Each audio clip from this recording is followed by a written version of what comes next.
लोकसभा चुनाव को लेकर बीजेपी एक्टिव मोड में आ गई है। बीजेपी उन राज्यों पर ज्यादा जोर दे रही है जहां ज्यादा सीटें हैं।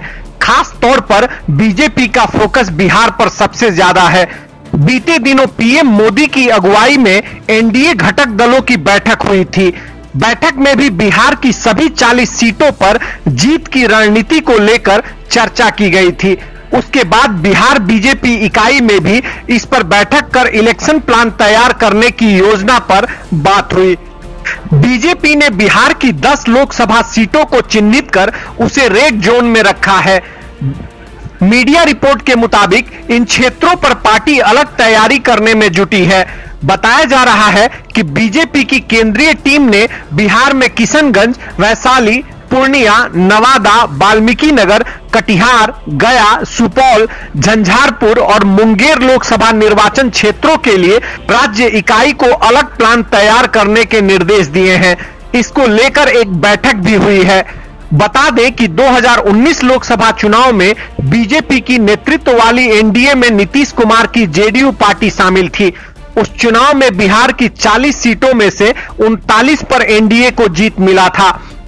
बीजेपी को 17 सीटें, लोक जनशक्ति पार्टी को 6 सीट, नीतीश कुमार को 16 सीटें और 1 सीट कांग्रेस को मिली थी।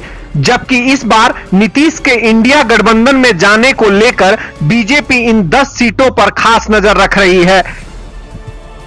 जानकारी के मुताबिक इन सीटों पर पार्टी नेतृत्व ने पिछले 4 चुनाव 2014, 2019 के लोकसभा चुनाव और 2015, 2020 के विधानसभा चुनाव के परिणाम पर कार्यकर्ताओं से मिले फीडबैक के अनुसार कमजोर बूथों को साधने की तैयारी शुरू कर दी है।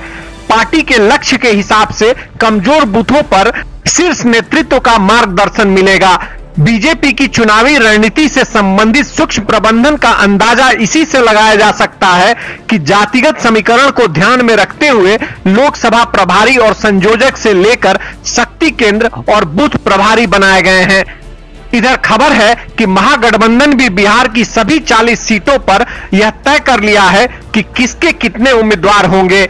सीट शेयरिंग के फॉर्मूले के तहत आरजेडी और जेडीयू बराबर सीटों पर लड़ेंगे, यानी दोनों ने अपने लिए 15-15 सीटें रखी हैं। कांग्रेस को 8 सीटें देने पर सहमति बनी है। 2 सीटें वाम दलों को दी जाएंगी, जिसमें माले और सीपीआई है। सीपीआई ने 2019 में बेगूसराय से जेएनयू के पूर्व अध्यक्ष कन्हैया कुमार को खड़ा किया था, लेकिन वे तीसरे नंबर पर रहे। माले को 1 सीट मिलनी पक्की है, जहां उसका उम्मीदवार पिछली बार दूसरे नंबर पर था। साल 2019 के लोकसभा चुनाव में महागठबंधन की बात करें तो कांग्रेस ने 9 सीटों पर अपने उम्मीदवार उतारे थे और पूर्णिया की 1 सीट पर जीत दर्ज की थी। सीपीआई-एमएल ने 4 सीटों पर उम्मीदवार दिए, पर कोई सीट जीत नहीं पाई। हां, 1 सीट पर उसका उम्मीदवार जरूर दूसरे नंबर पर रहा।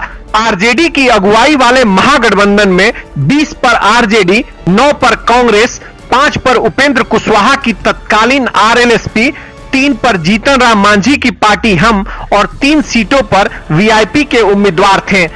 वाम दल तब साथ नहीं थे। भाकपा माले ने 4 सीटों पर उम्मीदवार दिए थे।